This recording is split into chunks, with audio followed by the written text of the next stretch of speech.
Bonjour tout le monde, comment allez-vous? Ravi de vous retrouver cette semaine pour un nouvel épisode de À la sauce curry. Pour celles et ceux qui découvrent le podcast, bienvenue! Je m'appelle Mélissa, je suis la créatrice de ce podcast dans lequel je vous partage mes conversations avec les femmes qui font la science d'aujourd'hui. Elles sont paléontologues, ingénieurs en génie civil, en intelligence artificielle et tant d'autres choses encore. Avec elles, je parle de leur parcours, de leurs choix, des difficultés qu'elles ont pu rencontrer, mais surtout de leur passion pour la science. Aujourd'hui, je suis très heureuse de vous partager ma conversation avec Priska. Priska est archéologue spécialisée dans les trésors des fonds marins. Éternelle curieuse, elle nous raconte son parcours qu'elle a construit en suivant son envie d'apprendre, quel que soit le domaine. Oui, faire un double cursus Histoire de l'art et STAPS, c'est possible. Tout en faisant face à la dure réalité du métier, la rareté des postes à pourvoir et le tout sur un fond de racisme. En évoluant dans un monde majoritairement masculin en tant que femme noire, Priska a douté, beaucoup, mais a toujours su retrouver la force et la motivation pour continuer sa passion. Cette conversation aurait pu continuer des heures. C'est ce qui s'est passé d'ailleurs. Concernant l'actualité du podcast, j'ai une petite annonce à vous faire. Cet été, à l'occasion d'un épisode un peu spécial, je vais faire une sorte de FAQ. Donc, si vous avez des questions concernant le podcast ou moi-même, posez vos questions sur les réseaux sociaux, Twitter, Instagram, Facebook, avec le hashtag ALSCFAQ. Et Samuel se fera une joie de les collecter. Voilà, sinon, si vous aimez ce podcast, comme d'habitude, n'hésitez pas à vous abonner, me laisser un petit commentaire et mettre 5 étoiles sur votre appli de podcast. J'aime beaucoup lire vos retours et échanger avec vous, ça m'aide beaucoup à faire évoluer ce podcast. Cet épisode, ainsi que tous les précédents, sont disponibles sur votre appli de podcast, mais également sur YouTube et sur le site internet alasaucecurry.com. Pour ne rien rater de l'actu, vous pouvez me suivre sur les réseaux sociaux, Instagram, Twitter, Facebook. Tous les liens sont dans les notes de cet épisode. Merci beaucoup pour votre écoute et pour votre soutien. N'hésitez pas à en parler autour de vous et à le partager. C'est le meilleur moyen pour faire grandir ce podcast. On se retrouve samedi dans 2 semaines. Sur ce, je vous laisse avec Priska. Eh ben écoute Priska, on va commencer? Il n'y a pas de souci. Attends, on a de la connexion, on a du son, là, il faut On est qu'on à le fasse. fond là on a Grave. conditions optimales, là on n'a jamais été au mieux. Grave. Mais comment ça va? Eh ben, ça va, et toi? Merci beaucoup d'avoir accepté cette discussion. Enfin, on peut la faire. Ah, je te jure. Ah ben, avec plaisir. Ouais. Si on peut donner des informations à celle qui veut se lancer dans l'archéologie, avec plaisir. Puis toi en plus, t'as un parcours quand même assez fou parce que donc on se connaît depuis pas mal de temps maintenant, mais pas vraiment. Enfin, dans la vie pro, pendant longtemps j'ai pas su ce que tu faisais. Et quand j'ai appris ce que vraiment tu faisais, j'ai fait ok, faut qu'on se pose, faut qu'elle me raconte sa life parce que ça a l'air ouf quoi. Donc, Priska, qu'est-ce que tu fais dans la vie? Alors, dans la vie, moi, je suis directrice de recherche archéologique et ma spécialité, c'est les trésors des fonds marins. Voilà. Indiana Jones des océans. Voilà. Comme il n'y avait pas assez de trésors sur la Terre, moi j'ai décidé d'aller les chercher sous la mer. Voilà. Voilà. Alors, avant d'arriver dans le cœur du sujet et que tu me dises vraiment ce que c'est ton métier, je voulais savoir, tu voulais faire quoi quand tu étais petite? Alors, tout sauf archéologie, je voulais devenir animatrice dans le dessin animé. Parce que j'ai un grand frère qui dessine très très bien et qui a eu la chance d'avoir une bourse pour faire les Gobelins. Parce qu'à l'époque, les Gobelins, tu pouvais avoir une bourse et y entrer comme ça. Et je me suis dit aussi que c'est mon idole, mon grand frère, enfin un de mes grands frères. Et je me suis dit, je vais faire pareil que lui, je vais faire du dessin comme lui, etc. Sauf que je n'ai pas le même talent que lui. Voilà. Donc, j'ai quand même passé le concours pour aller au Gobelin. Et ils se sont dit, oh tiens, encore une autre de la famille. Mais et en fait, quand ils m'ont vu, moi, ils m'ont dit, bon, en fait, vous n'avez pas le même talent. Vous devriez faire peut-être histoire de l'art ou aller faire autre chose. Ils m'ont gentiment dit, moi, en fait, non, ça ne va pas le faire, quoi. Ok. Et donc, du coup, je suis partie. J'avais déjà eu des cours d'histoire de l'art avec Monsieur Jacques Lagarde. C'est mon professeur d'art plastique au collège Guy Môquet à Gennevilliers qui m'en avait donné. J'en avais pris à Édouard Manet à Gennevilliers. C'est une école d'art qui fait aussi la préparation aux beaux-arts, entre parenthèses. Et j'avais pris des cours là-bas. Ça m'avait plu. Donc, je suis partie à Paris 10 Nanterre. Et je me suis inscrite en histoire de l'art, en première année d'histoire de l'art. Ok. Donc, alors, après le bac, t'as fait un bac quoi? J'ai eu un bac L, parce que L? dans ma petite campagne, j'habite dans une petite campagne, et donc du coup, ben, il n'y avait pas grand-chose. Il fallait aller très très loin pour faire un bac. À l'époque, ça s'appelait STI, art appliqué. Ok. Et c'était plus de 2 heures de transport aller, deux Chaud. heures retour. Euh, En tant que lycéenne, ouais, non, j'ai pas eu la foi. Donc, du coup, je me suis contentée du bac littéraire à côté de chez moi, à Taverny, où concrètement, c'était 45 minutes à pied lorsque je ratais le bus, quoi. D'accord. Et donc, t'as ton bac L. Et donc là, tu vas vers Histoire de l'art. J'ai mon bac L, donc du coup, je suis partie à Paris-Nanterre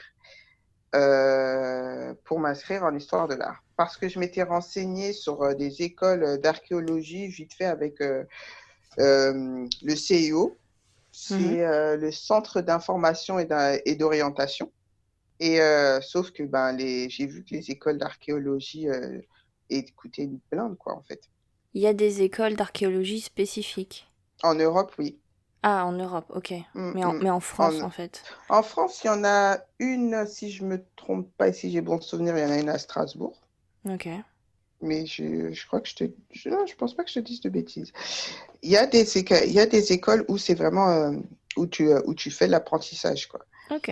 Et alors, l'histoire de l'art au final, comment ça Donc, du te coup, plaît? j'ai fait histoire de l'art et puis ça me plaisait déjà avant, donc ça m'a plu. Et après, j'ai fait de l'archéologie. Mhm. On découvre en fait, bah, comme dans toute section, on découvre des matières. Il y a anthropologie, il y a ethnologie, il y avait, il y avait LSF aussi. C'est LSF, langage des signes français. Ok. Il y avait une autre matière aussi qui me plaisait, c'était pas, attends, anthropologie, ethnologie, sociologie. Ah voilà, Ok. histoire et sociologie et histoire socio. Donc je fais archéologie, et en fait je suis tombée amoureuse. Je suis tombée amoureuse de la théorie. Ça a été comme une évidence. Ok. J'ai adoré l'histoire de l'art. Attendez, je ne dénigre pas mon Mais année t'as... d'histoire de l'art. Alors après, histoire de l'art, j'ai l'impression que c'est quand même compris dans l'archéologie, parce qu'il faut que t'en aies pour comprendre ce que Exactement. tu... Voilà. Enfin, Ah oui, c'est indissociable, je pense. c'est pas, c'est une matière principale en fait. Ouais. Quand tu fais archéologie, histoire de l'art, c'est ton plus gros coefficient. Si tu rates ça, bon bah en gros, c'est comme rater psycho. Non, c'est pas psycho, c'est philo quand tu passes ton bac L. Oui, ok. Et donc, ouais, et c'est quoi les autres matières en archéologie? Alors, les autres matières. Alors, j'ai eu anthropologie, euh, j'ai de l'histoire renforcée. Mhm. Qu'est-ce que j'ai eu encore? Mais en fait, c'est pour savoir, je te pose cette question parce que j'ai l'impression quand même, quand tu me dis ethnologie, anthropologie, tout ça, pour moi, ça me fait penser à des matières plus scientifiques, scientifiques dans le sens sciences dures comme on l'entend, et tout ce qui est histoire de l'art, archéologie, tout ça, pour moi, c'est plus, et histoire sociaux, c'est plus des sciences qu'on appelle des sciences soft, plus les sciences sociales, tu vois, un peu plus liées à l'humain, etc. Et en fait, comme tu as fait un bac L avant, comment t'as perçu, toi, est-ce que vraiment les matières, ce que moi j'imagine, plus scientifiques, style ethnologie, anthropologie, est-ce que pour toi ça a été un peu plus compliqué ou pas spécialement? Ça l'a été. Et Ouais. tu as raison sur ce point-là, parce qu'en fait, quand tu vois tous ceux qui sont sortis de S ou de S ont eu plus de facilité que nous autres qui sont sortis de L, Mhm. de STT ou STI, tu vois. Ok. Et inversement, on a eu plus de facilité en histoire de l'art, tous les L, Mhm. etc. Et on a eu un peu plus de facilité. Après, c'est la dure loi de la fac, c'est soit tu t'accroches pas. Il y a beaucoup d'écrémage, surtout en L1. Ouais. Entre la L1 et la L3, ben, on commence, on est plus de 800. Mm. Et puis après, ben, quand tu vas au doctorat, on est 4, quoi. Ok. Alors avant d'arriver au Moi doctorat, compris. ouais. Avant d'arriver au doctorat, va falloir que tu m'expliques. Sortie de L3. Alors, avant d'arriver au doctorat, donc L1, L2, L3, on a la réforme LMD. Je fais partie des dernières générations de DUG. Ok. Donc, du coup, DUG et licence. Mhm. Après la licence, j'ai voulu partir 1 an en pays étranger, ce qu'on appelle les Working Holiday Visa, là, les permis vacances-travail, Mhm. pour améliorer mon espagnol ou mon anglais. Ok. Sauf que ben, c'est clairement un défaut de moyens et j'avais grave pas les moyens. Mhm. Donc du coup, ouais, je vais commencer à travailler, mais en fait, je me sentais pas et c'est Ok. pas du tout ce que je voulais faire. Enfin, m'arrêter à la licence et commencer à travailler, travailler dans quoi, faire quoi, avoir une licence d'archéologie, bon, j'avais vu des métiers qui pourraient être sympas, mais il fallait pousser, antiquaire, mais non, ouais, non, Ça te j'étais tentait pas. pas, non, absolument. C'est un joli métier, mais je me voyais pas, donc du coup, je suis partie m'inscrire en Ok. master 1, pardon, Mhm. excusez-moi. Donc en master 1.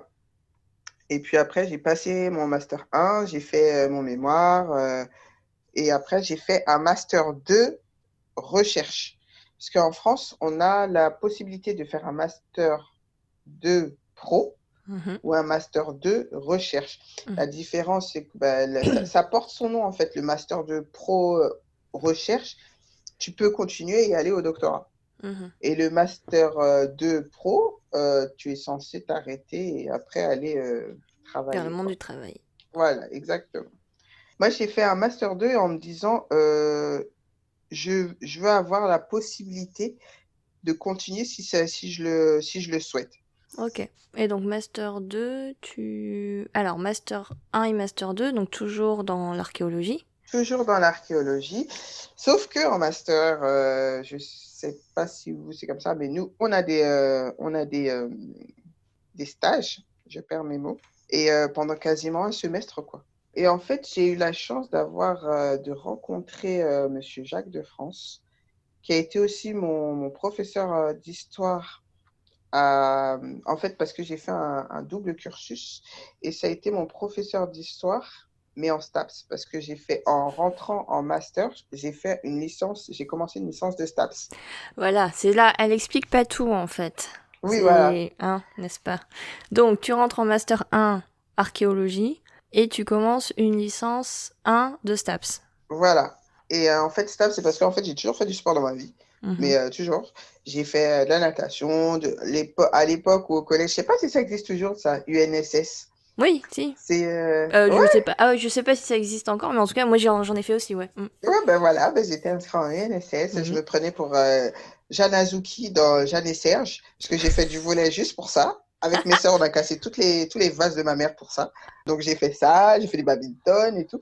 Et de la natation. Et un truc que j'ai jamais arrêté, c'était la boxe. Ok. Et donc du coup, j'ai fait de la boxe depuis que je suis gamine. Et j'ai fait STAPS dans une optique, c'était d'enseigner de la boxe adaptée. C'est pour les personnes en situation de handicap. Et donc, du coup, je fais ça. Et en fait, dans les matières de STAPS, donc on a neuro, physio, anatomie, biomécanique, histoire sociaux, Mhm. histoire. Et c'est là que je rencontre Jacques de France. Et il me dit, bah, vous êtes vraiment calé en histoire, etc. Et donc, je lui dis, oui, mais en fait, moi, je suis en double cursus, juste dans le bâtiment à côté. Mais en fait, j'ai un master en histoire de l'art et archéologie. Et il me regarde et il me dit, mais c'est une blague? Qu'est-ce que vous faites là? Et donc, du coup, je lui explique et tout, pourquoi je me suis lancée dans ça, etc., etc. Et il me dit, dans ces cas-là, vous devez chercher un stage et tout ça et tout. Je lui dis oui.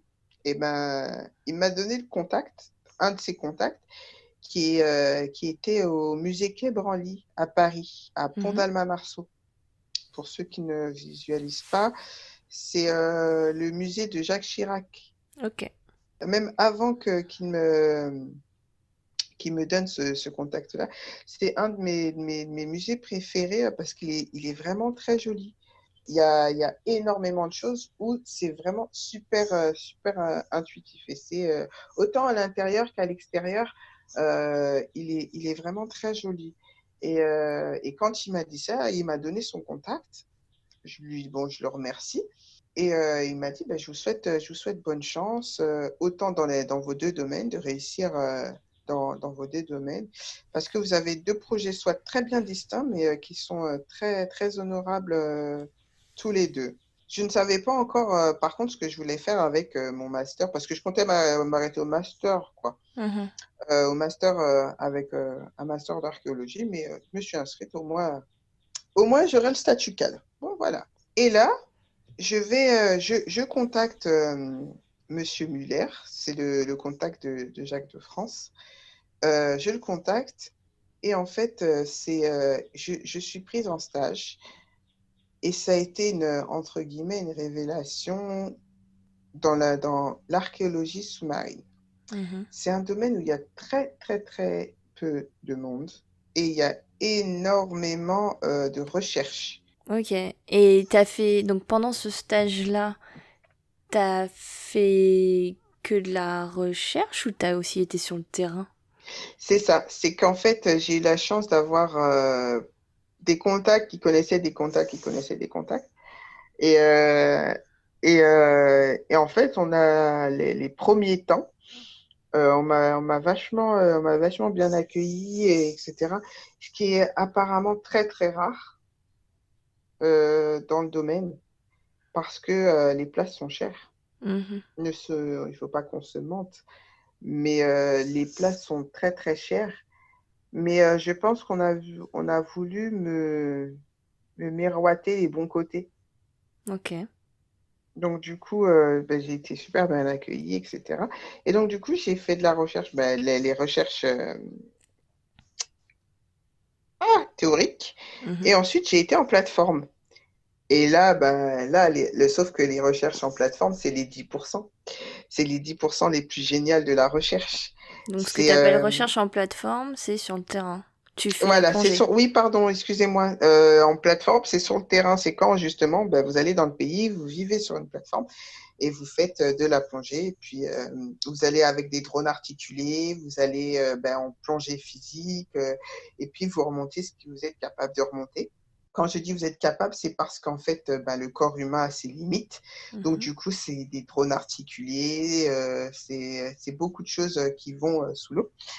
Et donc, du coup, moi, j'ai eu la chance de le faire à Belize, entre Guatemala, Mexico et Honduras.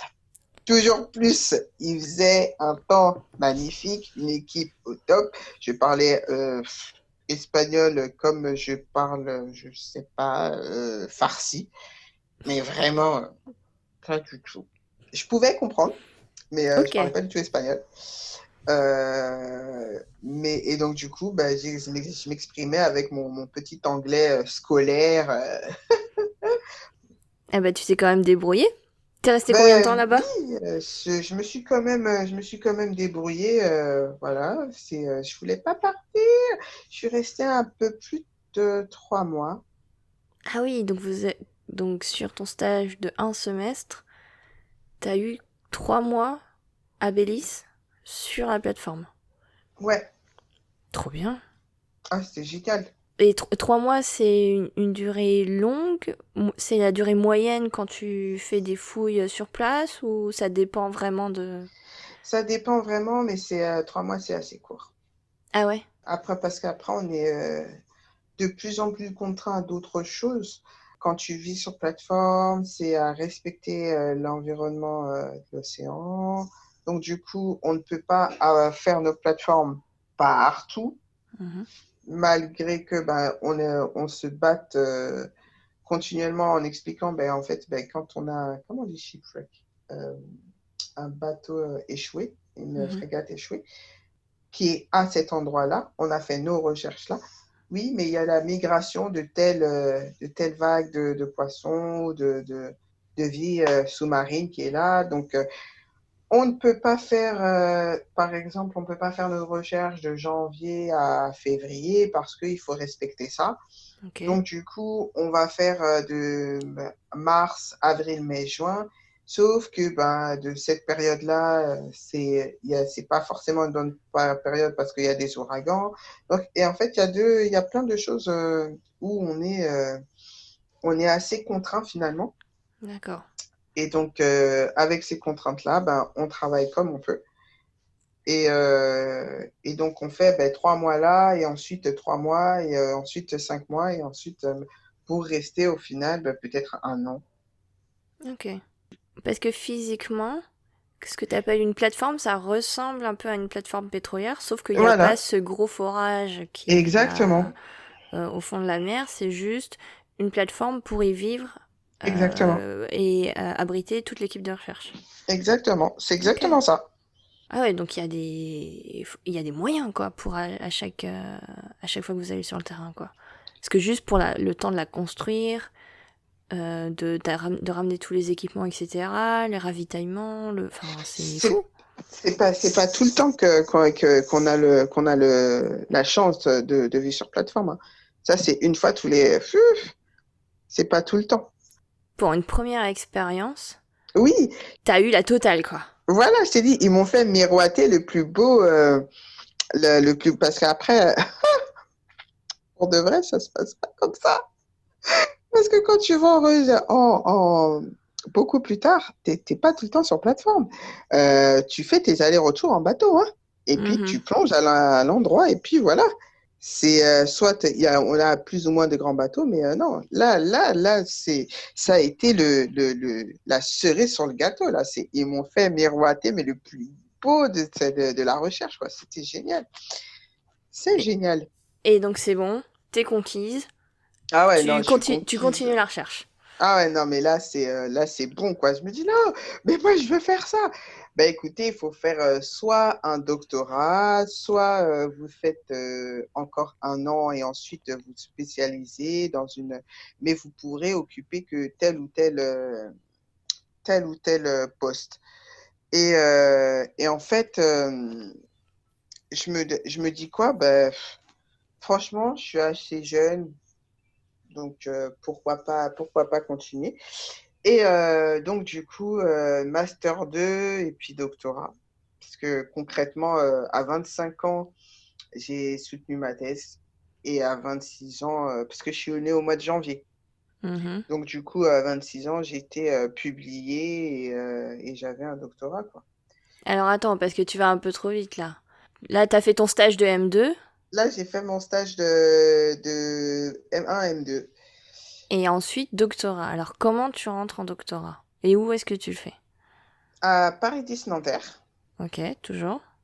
Toujours à Paris 10 Nanterre. Sauf que je vais me donner la possibilité d'avoir on va dire, d'autres horizons et vraiment du travail un peu partout. Et donc, et c'est l'occasion de m'améliorer dans mon anglais. Donc, du coup, je vais aux États-Unis. Je pars aux États-Unis, je pars à New York. Et pour faire mes 4 dernières années d'études, en fait, je fais une sorte de double cursus pour pouvoir avoir mon doctorat dans 2 pays différents, un en France et un aux États-Unis. Ok, donc c'est Nanterre qui avait un jumelage en fait avec l'école, donc tu as été à Columbia, c'est ça? Voilà. À New York. Mais c'est pas, ils ont pas un jumelage comme HEC ont des jumelages avec leur école. C'est plutôt à toi de trouver et j'aurais pu aller aussi, il y avait une autre école, mais je voulais pas aller là-bas. C'était à Charlotte. En Caroline du Nord. Ouais, Ok. mais ça m'intéressait pas d'aller là-bas. Et aussi, ben, malheureusement, le nerf de la guerre, le côté financier. C'est qu'en fait, j'ai les nièces de mon père, elles sont 5, Mhm. qui vivent à New York. Ok. Donc facilité d'hébergement. Le truc, c'est que je payais un peu une somme astronomique l'entrée à la fac, et encore, ça, c'est avec un complément de bourse. Et donc, du coup, le fait d'être hébergé, c'est plus une épine qu'on enlevait dans mon pied, quoi. C'est parce que au final, C'est la moitié de j'avais ton la budget. bouffe. Ben oui, c'est la moitié de mon budget, soyons honnêtes. Donc du coup, ben, j'avais les transports, Mhm. la nourriture et puis le vivre là-bas, quoi. Ce qui était assez raisonnable. Donc après, j'ai pas fait des boulots folichons pour me payer entre ces. Concrètement, j'ai fait quoi? Ben, j'ai travaillé au McDonald's, comme Mhm. n'importe, comme beaucoup d'étudiants. J'ai travaillé comme hôtesse d'accueil, standardiste, dans plusieurs endroits pour essayer de ramasser le max d'argent que je pouvais, de mettre d'argent de côté et puis pour pouvoir partir, quoi. Ok. Après aussi, j'ai fait un crédit étudiant, quoi. Mhm. Et ça, je voulais vraiment pas le faire, mais j'ai pas eu le choix. Mais malgré que mes parents, ils ont essayé de m'aider comme ils pouvaient, le truc, c'était au minimum, c'était le minimum, hein, mais vraiment le minimum, 52 000 $ par année. Ça faisait à l'époque à peu près dans les 47 000 €. Et ce sont les écoles aux États-Unis.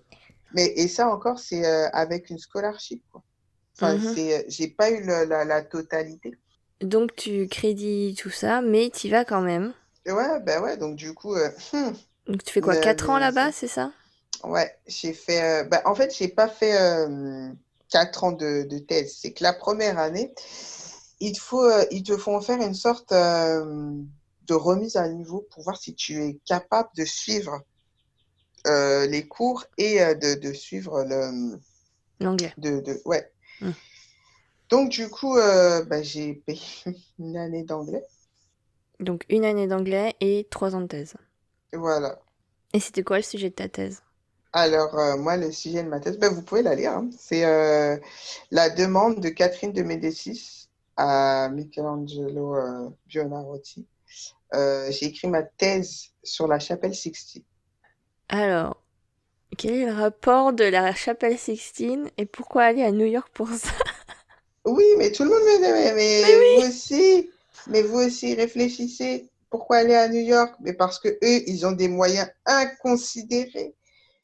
Parce qu'en fait, je trouve que au-delà de New York, c'est les Américains, c'est qui n'ont pas peur d'investir en fait.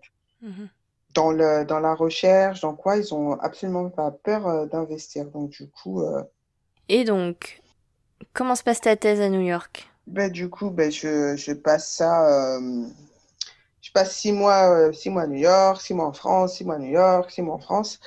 Et ensuite, je rentre en octobre, le 3 octobre 2010, pour me préparer. À ta thèse, à ta soutenance? Ouais, ma soutenance en France. Donc, je Mhm. rentre de New York à Paris, enfin à Nanterre. Mhm. Nanterre, c'est pas Paris. À Nanterre, le 3 octobre 2010. Je soutiens le 15 décembre 2010 Mhm. et je suis publié en février 2011. Ok. On me propose de travailler dans des musées, ça, mais pas en tant qu'archéologue tout de suite. Parce que Mhm. comme j'ai dit, les places sont chères. Parce que là, Mhm. du coup, je vais voir le revers, la face cachée, de ce joli métier. On me propose quand même des petites missions, etc. Sauf que je leur dis, il faut que j'aille soutenir aux États-Unis. Ben oui. Donc, du coup, on me fait un CDD, ce qui leur va très bien. Et ce qui, du coup, à ce moment-là, parce que je n'avais pas idée de savoir à quel point un CDI allait être une bataille de longue haleine jusqu'à présentement. Et en fait, je retourne aux États-Unis, je soutiens ma thèse et c'est à peu près à la fin d'année parce que j'avais énormément de corrections par rapport à ce qu'ils attendaient. T'avais beaucoup de corrections de leur part à eux du côté des États-Unis. Ouais, ouais. Et donc, du coup, j'ai raté la session de publication avril, donc j'ai fait celle de décembre. Ah oui, donc quand tu dis publier, en fait, c'est la publication de ta thèse. Oui, Ok, parce que pour moi, être publié, c'est publier un article. oui, on publie aussi des articles. Bah oui, oui, ok. Donc là, t'as fait une thèse sur la Chapelle Sixtine et Catherine de Médicis, donc pas du tout Ouais. dans les fonds marins. Pas du tout, pas Et du donc, tout. comment tu reconnectes avec les fonds marins? L'année d'après où je me fais un an de spécialisation.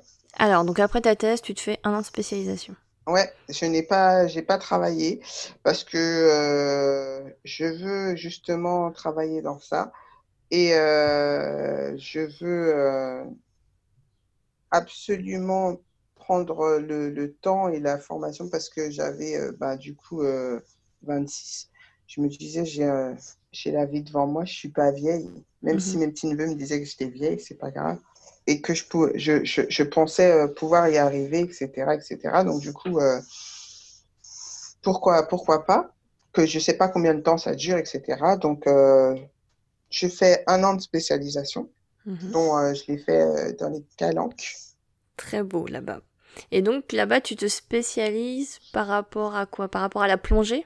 La plonge, exactement. Je me spécialise, pas vraiment, en fait, je passe mon master diving, en fait. Et, Ah oui, d'accord. je passe tous mes niveaux Ton certificat de plongée et tous les niveaux pour... parce que c'est par niveau. Donc, du Mhm. coup, je passe un an là-bas. Je plonge, je finis, j'ai mon diplôme. Je remonte sur Paris. Et ensuite, bon, bah, il est temps de demander un CDI. Alors, tu demandes à qui? À qui tu démarches? Enfin, tu demandes, tu te présentes directement aux instituts, au musée, et tu dis, ben voilà, je suis dispo, est-ce que vous avez une mission pour moi, c'est ça? Alors, il y en a certains que j'ai fait par Internet. Mhm. Et puis, il y en a d'autres où je me suis déplacée. Je me suis déplacée au musée d'Orsay. En fait, tous les musées qui étaient accessibles, on va dire, au public, je me suis Mhm. déplacée. Donc, au musée du Louvre, au musée Quai Branly, au musée d'Orsay, le musée d'histoire naturelle. Mhm.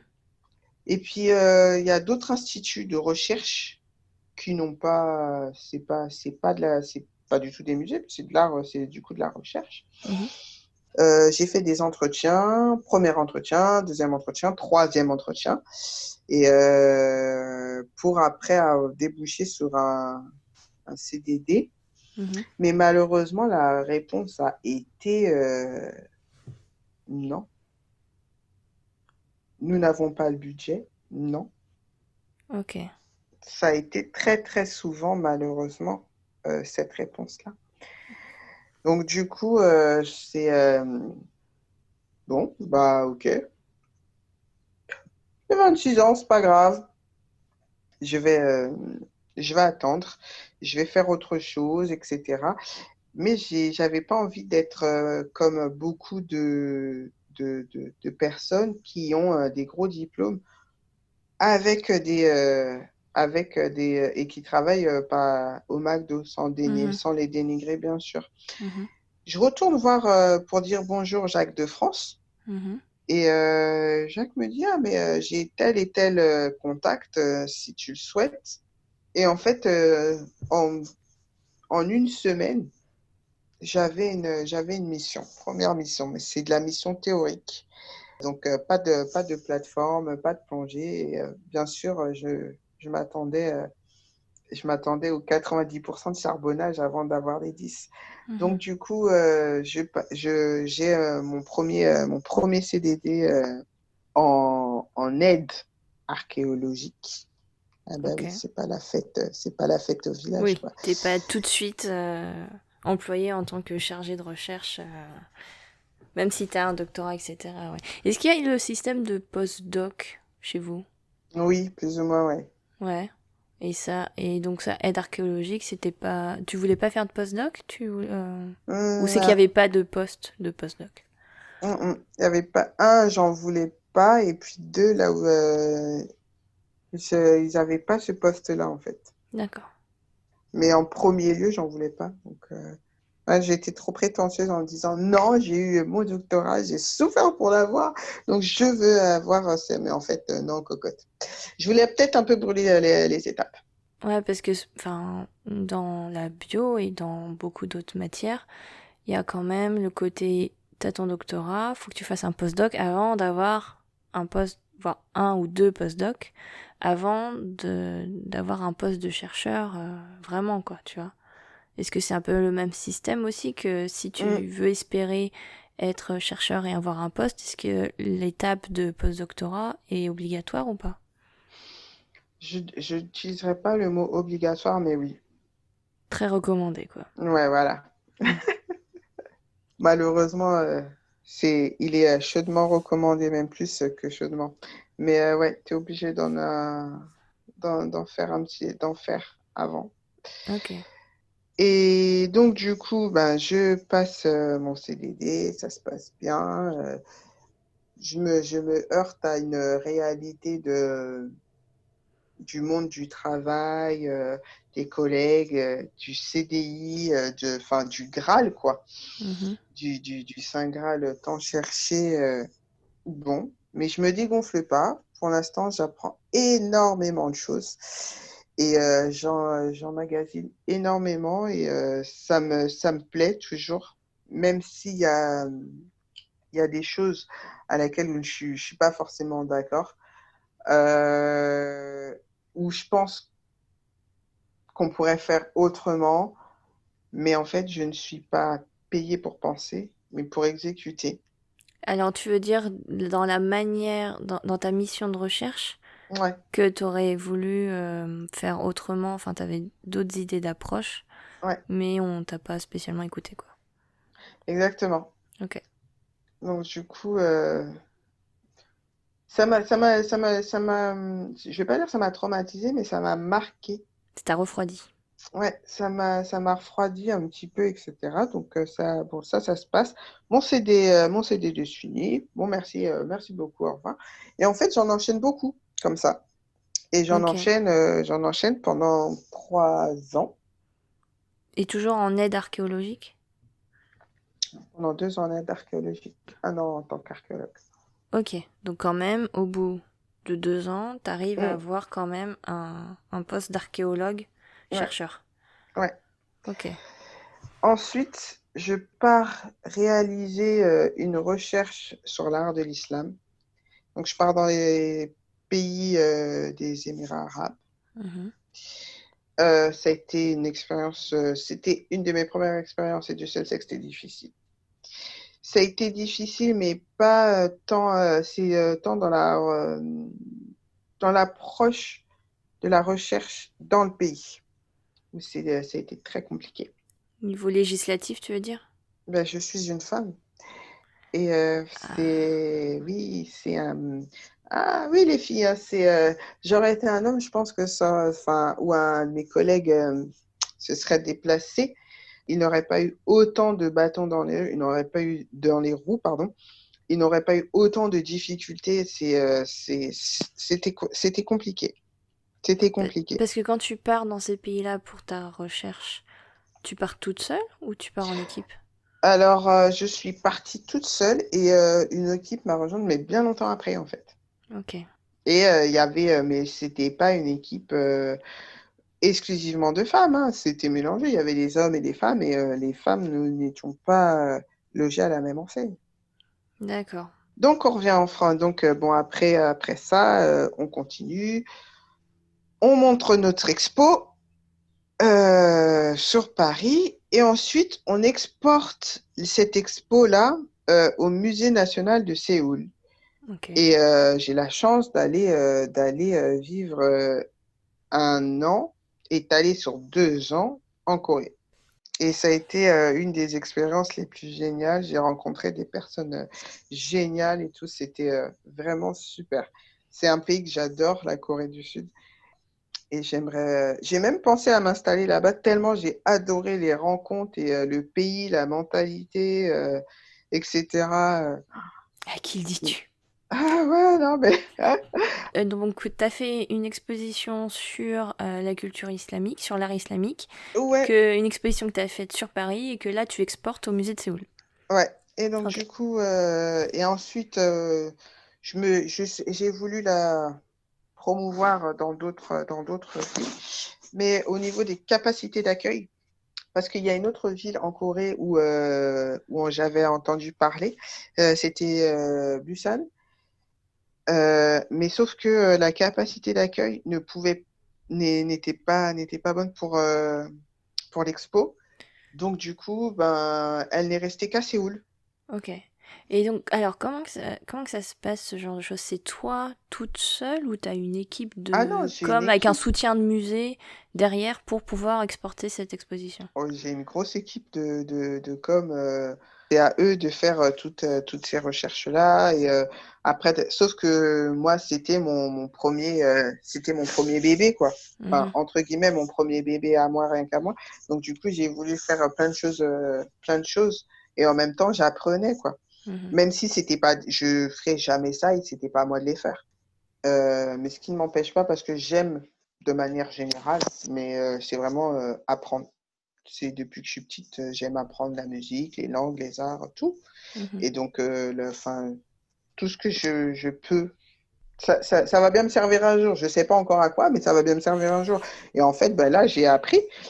Et c'est à le faire, même si ce n'est pas moi dans le futur qui l'aurait fait. Ouais, mais t'as suivi tout le process de comment on exporte une exposition, comment... Exactement. Ok. Donc, du coup, je reviens de Corée. Ça m'a brisé le cœur. Et en fait, je me dis, ouais, mais pourquoi pas. Ça m'est vraiment passé dans la tête, mais en fait, je ne parle pas un mot coréen, Ouais. mais vraiment pas du tout. Et c'est vrai que même si on peut avoir des jobs en parlant anglais, euh, dans ce domaine-là, même pour les collègues, il est préférable d'apprendre la langue du pays où on veut vivre, quand même, Mm. quand même. Et en fait, je me dis, bon, pourquoi pas me lancer? Sauf qu'au même moment, une boîte d'indépendants dans laquelle, en fait, indépendant privé, c'est un amoureux d'histoire de l'art qui avait demandé à ce qu'on fasse des recherches et ensuite qui a énormément d'argent, Mm. qui nous avait financé une recherche, pas sur plateforme, c'est énormément d'argent, mais il n'avait pas pas d'argent à ce point-là, pour aller dans d'autres pays et faire de la recherche. Et ça a duré quasiment 2 ans et demi, 3 ans. Ouais, parce que là, avec donc ton exposition sur l'art islamique, t'as toujours pas fait de plongée, mais là, il y avait moyen.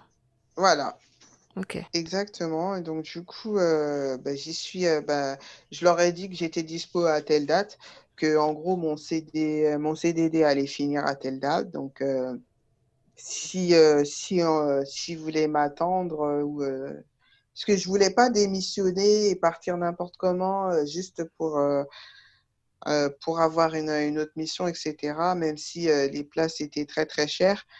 Et en fait, je les ai suppliés en gros, de m'attendre et tout. Et ils m'ont dit non, bah, qu'ils prenaient quelqu'un d'autre. Donc, ils ont pris Ah merde. quelqu'un d'autre. Sauf que le quelqu'un d'autre, ça n'a pas du tout fonctionné. Et donc, du coup, ils m'ont re-rappelé. Et je leur ai dit, mais vous m'avez dit non, etc. En fait, enfin, et ils m'ont dit la vérité. Ils m'ont dit, ben, en fait, on a trouvé quelqu'un d'autre. Mais sauf que ça a pas fonctionné. Donc, du coup, ben, est-ce que vous êtes toujours intéressé? Et ben oui, je suis toujours intéressé. Donc, j'ai fait ça. J'ai fait ça pendant 2 ans et demi, 3 ans. Et ensuite, je passe un concours, en fait, dans la vie personnelle. J'ai une grosse rupture avec un ex. Et donc, du coup, je me dis, bon, papa et maman, ils sont contents pour moi. Ma famille, ils seront toujours là pour moi. J'ai plus rien, j'ai plus rien. J'ai du mal à trouver un CDI euh, en France et en Europe, même si je voyage énormément pour mon patron privé et pour même mes patrons publics. Je fais beaucoup de recherches, beaucoup de plongées, etc. Mais à un moment donné, je veux une stabilité. Et donc, du coup, je passe un concours de recherche. Et en me disant, ben, entre guillemets, j'ai plus rien à perdre. Enfin, Pour un établissement public. ouais. Ok. Et donc, du coup, je me dis, bon, bah, vas-y. Mais je l'ai passé vraiment. J'ai rien d'autre à faire dans ma journée, quoi. Et je pensais pas, et je suis arrivée deuxième. Donc, Hey! ouais, je suis super contente et tout. Je fais, ah ouais, bon, bah, j'ai pas eu de poste, mais au moins, je sais que je peux y arriver. Et en fait, celle qui a eu le poste, c'est le poste d'une vie, mais c'est une autre consoeur d'origine espagnole qui a fait le choix de rester en Espagne parce qu'au moment où elle a reçu le concours, elle, parce que c'est elle qui est arrivée les premières, Mhm. eh ben, elle était enceinte. Et elle a fait le choix de rester en Espagne avec son conjoint. Donc, ben, la première n'en veut pas. Est-ce que la deuxième t'en veut? Hey! Hmm. Of course! Et puis, ni une ni deux, j'ai dit à ma famille, bon, ben, je pars en Nouvelle-Zélande. La Nouvelle-Zélande, c'est vers l'Australie, là-bas, là. Mhm. C'est loin là-bas, là. Ouais, 18 500 km, 24 heures de vol, 12 heures de décalage. Ouais, c'est là-bas. Allez! Ouais, c'est là-bas. Et là, mes parents, ils sont super contents. Mon père m'a dit, je viendrai jamais te voir. Il Mais je a suis content pour entendu. toi. Il a entendu 24 heures de vol. Il a dit, je viendrai jamais, je viendrai te voir. Ta mère, elle va y aller parce qu'elle adore l'avion. Mais moi, j'y vais pas. J'avoue que ça a été, moi, personnellement, pour y aller, pas les fois où j'ai fait les allers-retours, mais la première fois où j'y suis allée, j'ai mis 32 heures. Ouais, j'ai- Et c'était quoi alors ton sujet là-bas? c'est fou. Il y a eu énormément de choses parce qu'en fait, je travaillais en priorité sur les trésors du roi de Vanuatu. Et comme Vanuatu n'a pas les moyens c'est une toute petite île appartenant au Commonwealth aussi, Mhm. comme la Nouvelle-Zélande d'ailleurs, Mhm. et comme l'Australie. Ce sont leurs frères mélanésiens. Les Maoris sont des Mélanésiens. Et les Kanaks sont des Polynésiens mélanésiens. Ok. Ils sont un mélange. Petite. Petit aparté culturel. Voilà. Donc, du coup, c'est la Nouvelle-Zélande qui va, entre autres, financer ça. Donc, voilà. Donc, je pars là-bas. Je fais aussi de la recherche sur la culture maori. Je fais aussi je monte aussi des expos, j'allais dire du montage, mais c'est moche. Je monte aussi des expos là-bas.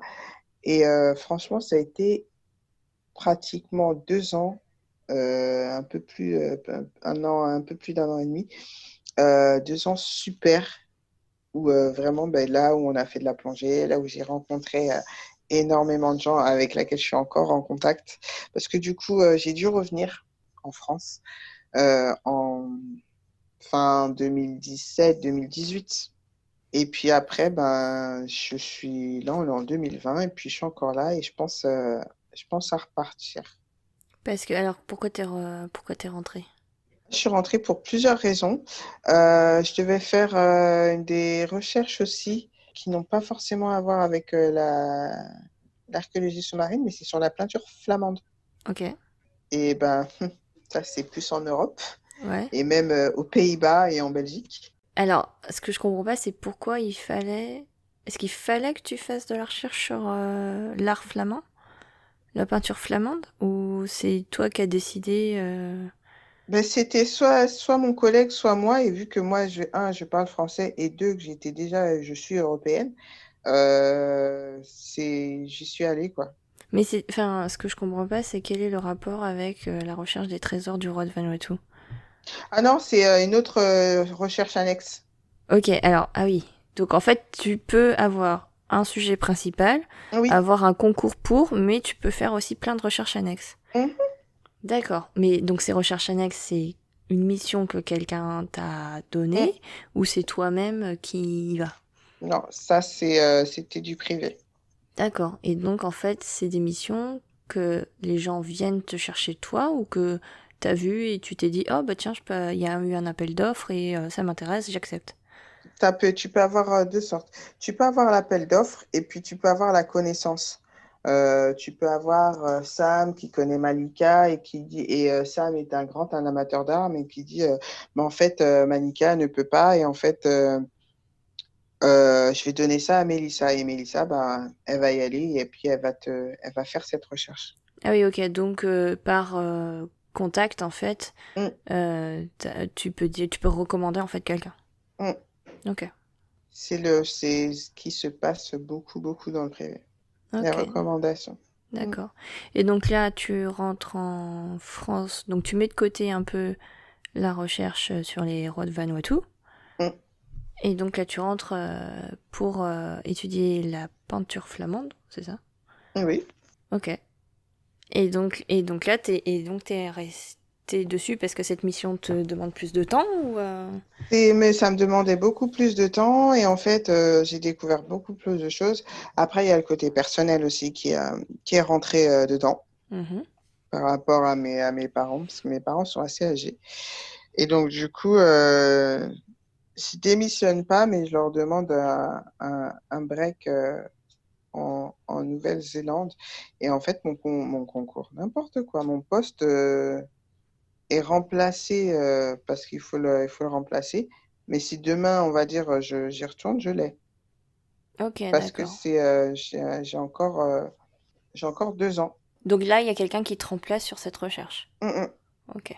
Même si c'est pas sur le même sujet, c'est pas grave.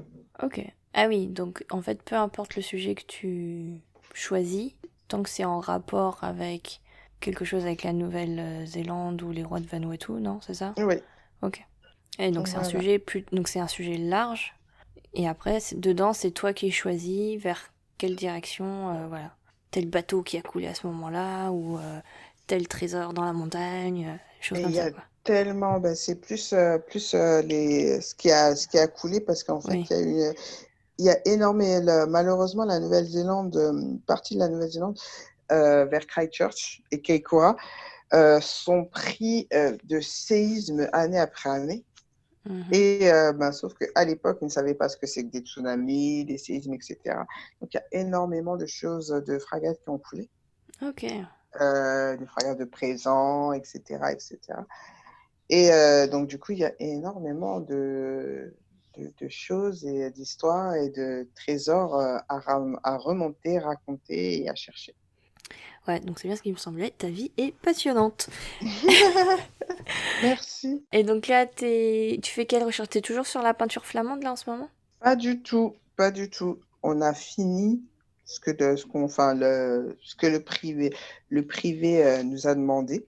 Et en fait, là, j'avais signé un contrat pour enseigner la plongée de manière archéologique à des gamins, Ok. mais dans un établissement. Et en fait, on le fait en piscine. Et Mhm. ensuite, on valide en mer.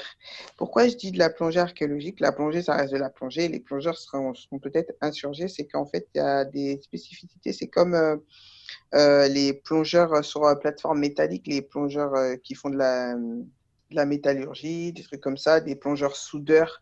Mhm. C'est assez spécifique. Et ben, du coup, ben, il y a des spécificités. Et donc, du coup, c'est ce qu'on faisait, sauf que, bon, ben, comme le monde sait, nous sommes confinés à la maison. D'accord. Donc, du coup, ben, là, ben, je ne fais que du travail théorique et une fois par semaine, je vais au foyer avec les enfants. Mais c'est trop bien ça. Donner accès à ça. Ouais. Ils font pas aussi pour les adultes? Moi, je vais participer, hein. Ah, ça serait génial, mais ça fait un très, très long moment que c'est un projet pédagogique qui a été écrit Mhm. et on l'a soutenu pendant, je ne dis pas de bêtises, j'en ai 35, un peu plus de 5 ans. Ah ouais, d'accord. Donc c'est un projet sur lequel tu bosses depuis 5 ans, Ouais, en un peu plus de parallèle. 5 Ok. ans, ouais. Ben, c'est donner la possibilité à ceux qui n'ont pas forcément beaucoup de diplômes, et en plus, on manque de plongeurs aguerris, spécifiques, et vraiment avec un certain niveau. Hmm. On en manque, donc les former, quoi. Trop bien. Donc, si on peut en même temps donner une seconde chance à ceux qui ont besoin vraiment d'un petit coup de pouce, parce que dans la vie, on a tous besoin d'un coup de pouce Mhm. ou d'une main tendue. Parfois d'une seconde chance quand on n'a pas compris à quoi servait la première. Et je pense que ça fera aussi du boulot et ça remplira un appel d'offres à laquelle on a besoin quand on cherche des plongeurs, quoi. Donc Ok, voilà. trop bien. Mes petites dernières questions, parce que ça fait déjà 1h30, voire plus d'1h30 qu'on parle. Ah, déjà? Et ouais. Est-ce que tu as eu des difficultés tout au long de ton parcours que tu n'aurais pas mentionné pendant...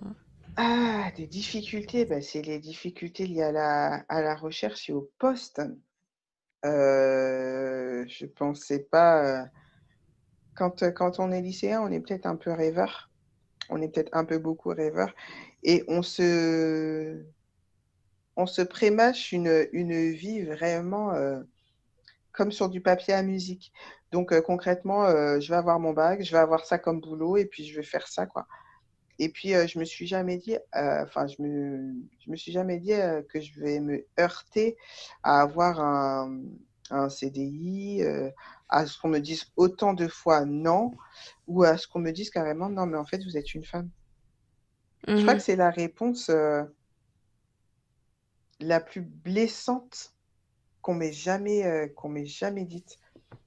Ça, c'était pendant tes recherches sur l'art islamique, c'est ça? C'est oui, entre autres. Bah, après, il y a d'autres. Et puis après, il y a aussi mon ethnicité qui ne plaisait pas. Ah ouais? Je vais pas citer la société, mais en fait, j'ai été jusqu'au prud'homme avec eux parce que j'ai pu prouver que ce qu'on m'a dit à mon entretien, quoi, que mon ethnicité ne répondait pas aux qualités requises et demandées par la société. Donc, bon. Génial. Ok, donc ça, et ça, c'était en France. Et ça, c'était en France. Super. Oui, voilà. Et ça m'a plus blessée qu'autre chose, mais j'ai tenu le coup. Ça m'a blessée parce que en fait, c'est quand même le pays où je suis née, c'est quand même le pays où j'ai grandi, c'est quand même le pays où j'ai évolué, c'est quand même le pays où j'avais envie d'évoluer. Mais on m'a vite fait comprendre qu'on n'avait pas les moyens, qu'on voulait pas me donner les moyens, Mhm. selon parfois mon sexe, selon parfois mon ethnicité. Je dis selon parfois mon sexe, même en France, parce que quand tu as un entretien d'embauche, on vous pose la question, est-ce que vous voulez des enfants ou est-ce que vous avez des enfants? Mec, ça ne te regarde pas. Et, C'est de la pour- discrimination par rapport et à tu mes crois que collègues cette hommes. question, il la pose pas il la pose pas à un homme? Est-ce que vous avez des enfants ou est-ce que vous voulez des enfants? Je ne pense pas qu'il la pose à un homme. Je ne pense pas du tout, pas dans mon domaine. Peut-être dans Mhm. d'autres domaines de recherche. Je ne vais pas mentir en disant, ou peut-être dans d'autres domaines qui ne soient pas de la recherche tout court d'ailleurs. Peut-être Mhm. qu'on pose la question à quelqu'un qui fait du commerce, mais dans le domaine de la recherche archéologique, non. Ouais. Donc moi je pense que après, c'est que mes pensées à moi, hein, mais je pense que c'est de la discrimination envers sexuelle, hein, envers les hommes ou envers les femmes, hein. Mhm. Donc, voilà. Ouais. Ça a été entre les refus, c'est ça, entre le refus, l'absence, on va dire, de CDI, Mhm. de trouver un travail, et aussi l'ethnicité. Mhm. L'ethnicité et le sexe. Ok. C'est ces points-là qui ont été. Enfin, ce que moi j'ai vécu. Ah oui, oui, oui, oui. Mm, mm, C'était la question. Parce que ouais. toi, t'avais... Ce que moi j'ai vécu, c'était ça. Ok. Et donc, dans un autre côté, est-ce que t'as eu des rôles modèles? Parce que t'as quand même eu des soutiens. Ah oui.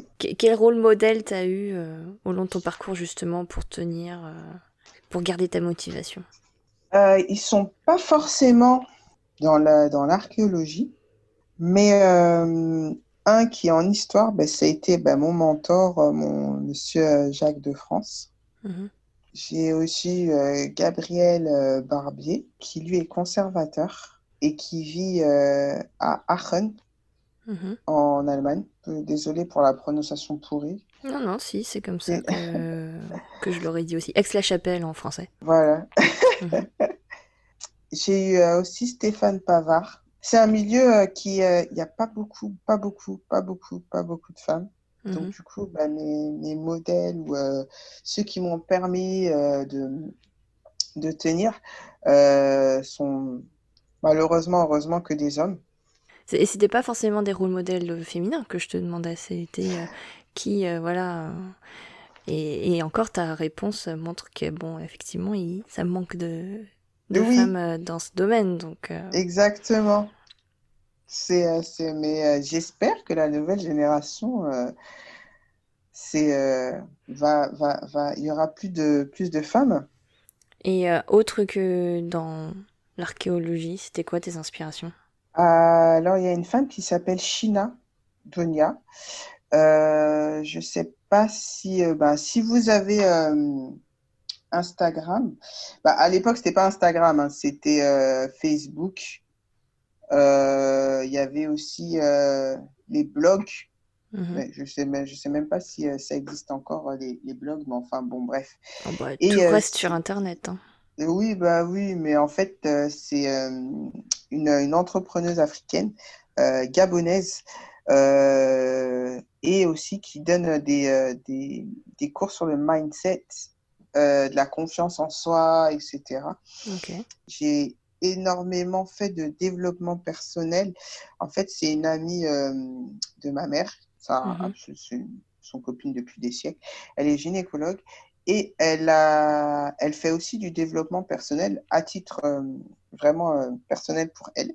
Mhm. Et elle m'avait donné tout un tas une liste de 3 kilomètres de choses, de livres, d'exercices, etc.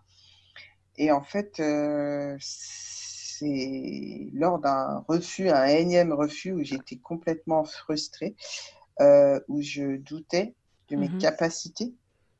Parce que quand pendant des années on te dit non, on n'a pas de budget, non, vous ne pouvez pas, c'est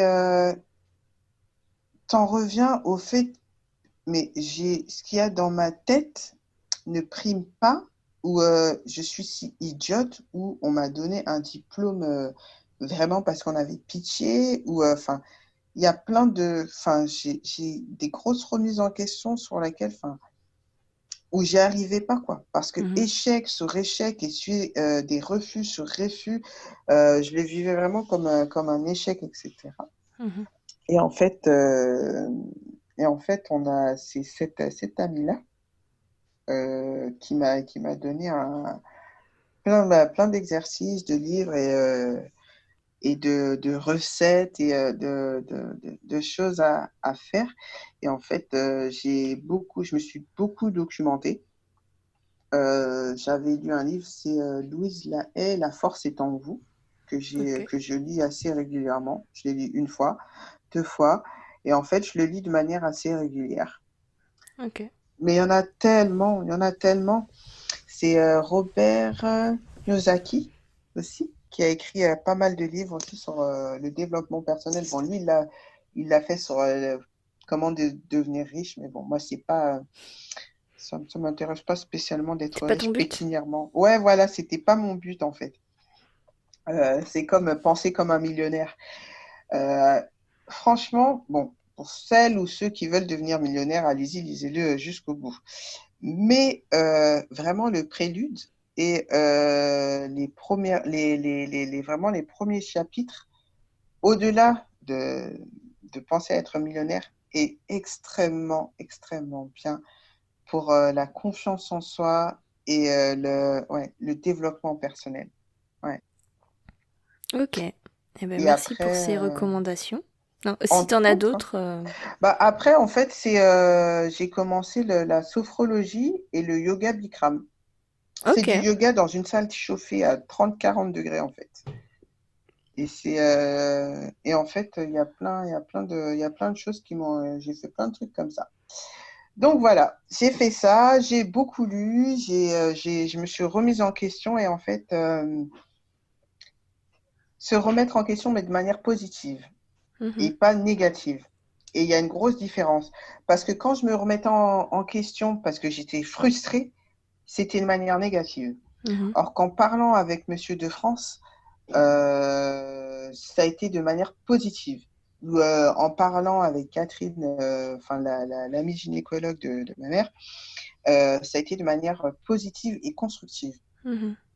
Donc, moi, mon conseil, si je peux me permettre d'en donner un, si vous avez un jour vraiment des doutes ou vous remettez en question, essayez de le faire de manière positive et exprimez-le à quelqu'un. Ne le faites pas vous seul parce que ça sera jamais positif. Ok. Et ben justement, on aborde la dernière question. La question, quel conseil tu donnerais à une ado qui veut se lancer dans l'archéologie? Accroche-toi. Accroche-toi. Ne pense pas le fait que tu sois une femme, que tu n'y arriveras pas. Tu es intelligente. Tu es déterminée. Et comme le dit Gandhi, la force ne résulte pas des capacités physiques, mais d'une volonté invincible. Et tu es constituée de tout ce que tu es, de cette volonté invincible. Ça va pas être facile, ça va être long, on va te mettre des bâtons dans les roues, les places sont chères, mais si c'est vraiment ce que tu veux faire, accroche-toi. Et c'est un métier qui est génial. Tu vas être payé souvent au lance-pierre. C'est un métier de passion. Donc, si tu es passionné, accroche-toi. Ça va être très, très long, mais accroche-toi. C'est le conseil que je vais donner à cette ado. Et de jamais abandonner.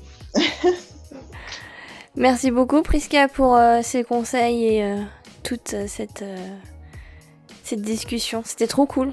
Merci à toi. C'était vachement cool. Je suis pressée d'entendre du coup le résultat final. Merci beaucoup, Prisca. À la prochaine. Merci à toi. À bientôt. Salut. Merci d'avoir écouté jusqu'ici et encore merci à Prisca pour sa confiance. Si vous avez aimé cet épisode, n'hésitez surtout pas à vous abonner et le suivre sur les réseaux sociaux. D'ici là, prenez soin de vous. Ciao.